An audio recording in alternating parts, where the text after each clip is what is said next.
Hola, soy la profesora Vanessa Domínguez. Tal como anticipamos en la primera parte de la unidad, continuaremos con el tema de la práctica del liderazgo.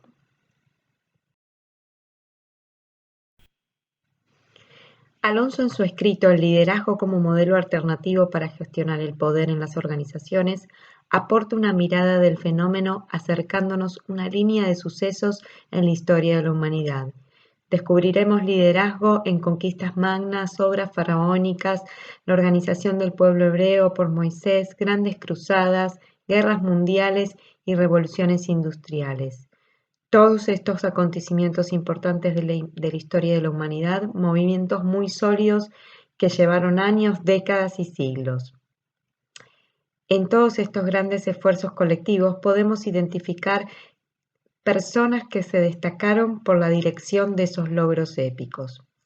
También la historia de la humanidad nos deja las marcas de procesos de exterminio, depredación y destrucción en manos de hombres que dirigieron los esfuerzos de otros. El siglo XX es una muestra clara de esto, siendo para algunos autores el peor siglo de la humanidad, donde se cometieron las peores atrocidades. El siglo XXI, el mundo de hoy, es otro. En la actualidad nos toca hablar de liderazgo en una época líquida, donde los fenómenos están tan diluidos que no los vemos, como en el caso de un virus que acecha a todo el mundo a la vez en una pandemia sin igual. El liderazgo de hoy es en un contexto caótico, volátil e impredecible como nunca antes, y que requiere revisar constantemente las prácticas del mismo en las organizaciones. Desde este panorama, les proponemos un recorrido por un tema que, como verán, ya hemos mencionado desde las diferentes prácticas e intervenciones y que en esta clase vamos a intentar definir y delimitar. Liderazgo y el management. La oferta de libros sobre este tema es continua. Mucho se ha escrito y, tal como describe Alonso, no siempre con nivel académico. Desde diferentes disciplinas encontraremos definiciones que nos acercan a este fenómeno. Descubriremos definiciones por rasgos, conductas, habilidades, pero el liderazgo no es solo una habilidad o el desarrollo de una competencia requerida. Estamos hablando de un concepto clave a la hora de pensar las organizaciones y el poder que se despliega en ellas. Según menciona el profesor Alonso, en los siglos XIX y XX, el concepto que definía las acciones de dirigir y conducir estuvieron representadas por la palabra management. Veremos citando a Herrero Minthans que desde la etimología de las palabras, liderazgo, de lead, proviene del latín lis, litis, proceso, querella o disputa. Del anglosajón encontramos to lead, que se vincula con guiar. En cambio, el uso de la palabra management, tan vinculado a la gerencia, viene de la mano del surgimiento de las empresas y de la necesidad de dirigir, y hay referencias como acto o arte de manejar, y tiene correlato con el verbo manipular. Para el autor de la comunicación incomunicada, haber utilizado tanto este término no es para nada ingenuo y sumará con esto una deuda al siglo XXI que se arrastra desde la revolución industrial, el manejo feudal de la autoridad, el control y la visión parcelaria del trabajo en las organizaciones.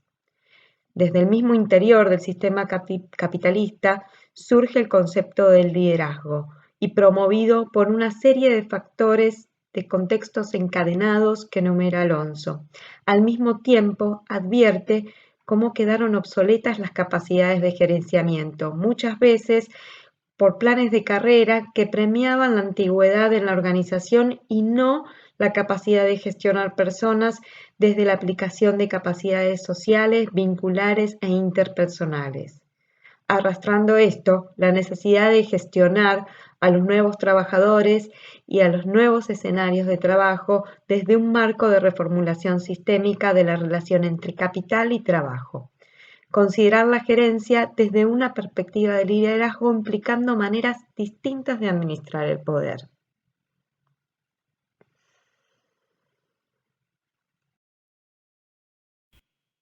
Es necesario pensar las fuentes de poder. El liderazgo requiere inevitablemente el uso del poder para influir en el pensamiento y la conducta de otras personas, dice Zelensky, profesor emérito de la Universidad de Negocios de Harvard, que advierte, a su vez, sobre el riesgo de confundir las bases y los propósitos del liderazgo con el uso utilitario del poder que profesan la mayoría de las teorías del management. Tomaremos entonces como fuentes de poder al coercitivo y la influencia. Por un lado, el coercitivo está orientado por el miedo y logra obediencia, y el poder del liderazgo desde la influencia, pensando, buenas prácticas de liderazgo, permite alcanzar niveles de adhesión desde la confianza.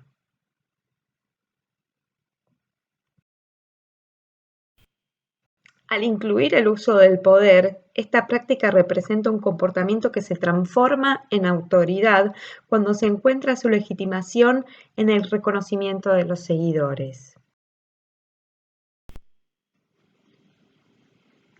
Para profundizar un poco más en la comprensión del concepto que venimos desarrollando, tomaré esta definición que me parece muy interesante que describe el profesor Alonso en su texto: la construcción de una relación entre quienes deciden conducir y quienes deciden ser conducidos, requiriendo de los conductores la capacidad de construir vínculos productivos.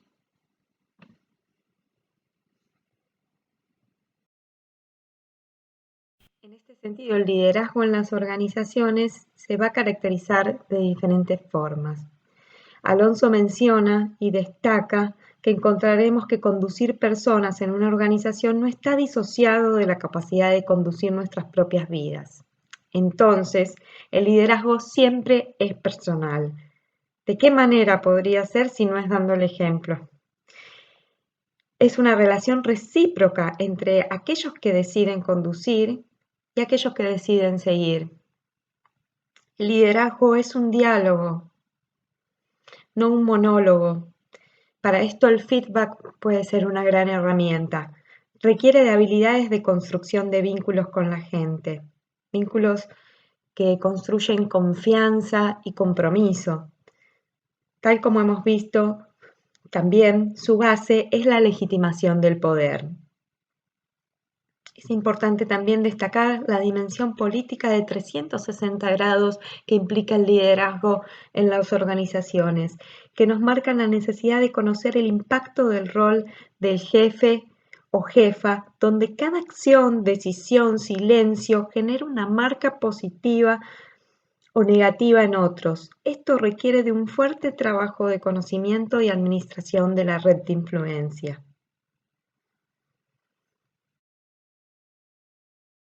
Veremos también que el liderazgo en las organizaciones implica también el dirigir.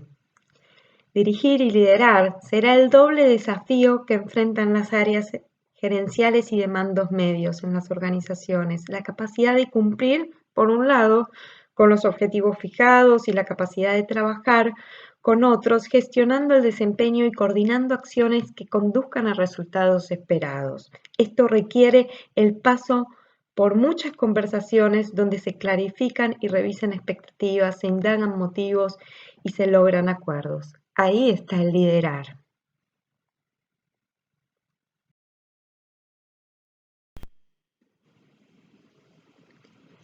Alonso hace un recorrido importante de autores describiendo teorías y diferentes enfoques y modelos de liderazgo que nos permiten comprender y analizar estas prácticas y nos acercan diferentes estilos. Tomaremos algunos de los desarrollados en este texto.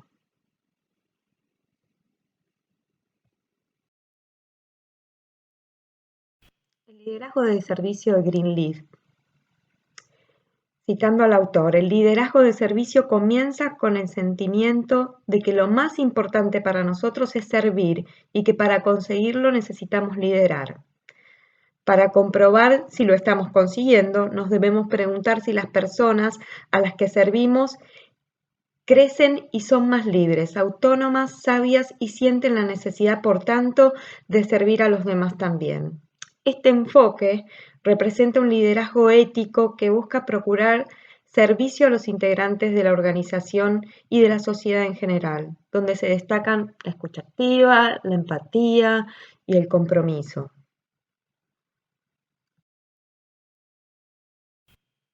El liderazgo de la dupla de autores de Blake y Moulton funciona pensando en la dicotomía de las conductas del liderazgo. Por un lado, las conductas orientadas a la tarea que el líder debe realizar y por otro lado, las conductas orientadas a las relaciones con las personas.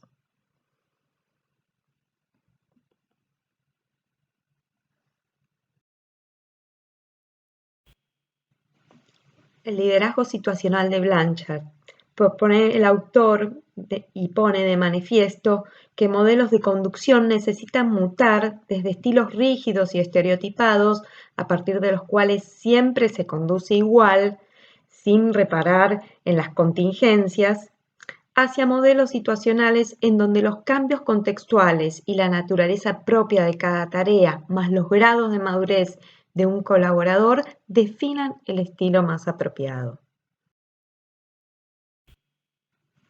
También veremos el liderazgo emocional de Daniel Goleman.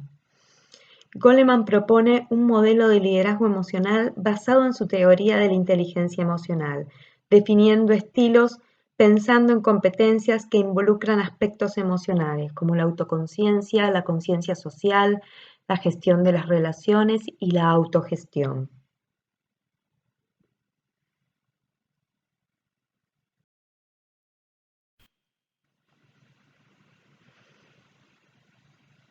A partir de nuestro rol profesional, podremos abordar las prácticas de liderazgo en las organizaciones desde procesos e intervenciones que permitirán revisar bases de poder, modelos mentales, competencias, conversaciones complejas y clarificar expectativas, entre otras.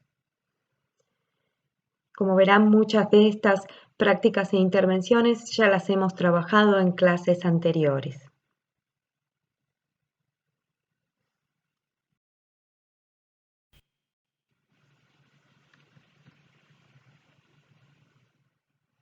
Uno puede comprar el tiempo de las personas, su presencia física en un lugar e incluso un número determinado de movimientos musculares durante algunas horas, pero no se puede comprar ni su entusiasmo, ni su lealtad, ni su compromiso. Eso hay que ganárselo. Desde la psicología del trabajo, el fenómeno del liderazgo es clave para poder pensar, investigar e intervenir en las organizaciones. Las prácticas de liderazgo hacen huella en las personas que forman parte de las organizaciones, impactando en el clima laboral, los contratos psicológicos y en la tarea. ¿Quién no escuchó alguna vez a alguien decir que renunciaba por su jefe o jefa? Ustedes mismos, tal vez. O recordar tan gratamente a aquellas personas que les sirvieron de modelo a seguir y que les dieron un aire fresco de motivación. Sabemos que aún en momentos donde las condiciones para sentirse frustrados en el hacer son grandes, hay quienes nos muestran con esperanza que hay un propósito para seguir. El liderazgo ya no es pensar un hombre o una mujer con capa y temple de acero. El liderazgo hoy es en situación, es de brindar servicio, requiere inteligencia con emociones, construcción de confianza y compromiso. Todo esto implica mucha acción que no se logra solamente desde la silla de la posición otorgada por la organización. Es entender, casi como influencer, que el liderazgo hoy puede ser alcanzado por cualquiera, pero que debe ser una práctica fundamental para quienes ocupan posiciones de dirección en las organizaciones. El profesor Alonso menciona que los futuros liderazgos requeridos están convocados a comprender y encauzar el esfuerzo humano y la movilización subjetiva asociada hacia nuevas formas de entender y organizar los hechos civilizatorios por venir, desde una perspectiva ética y una racionalidad moral que reubique la relación entre el capital y el trabajo, equilibrando los esfuerzos y los beneficios.